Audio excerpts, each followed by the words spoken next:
Maswerteng tanghali po mga ka-STL. Narito na po ang resulta ng STL Batangas para sa araw na to, 1st of February 18, 2026, araw ng Miyerkules. Naway ang mga natayaan nyo pong mga numero kanina ay manalo nawa ngayong tanghaling ito, 12 PM. Kaya't kunin nyo na po ang inyong mga ticket.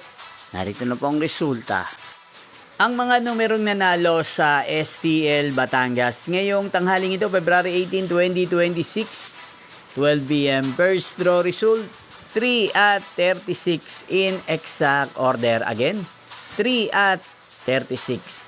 At ngayong tanghaling ito sa STL Batangas, sa atin pong i-shoutout si Kuya Egay ng Batangas na nanonood po ngayon sa channel na to. Shoutout po sa inyo Kuya Egay. Sana po ay nasa maayos kayong kalagayan. At sa lahat po ng mga taga Batangas, shoutout po sa inyong lahat. Magkita-kita pong muli tayo mamayang 4:30 PM. Thank you for watching.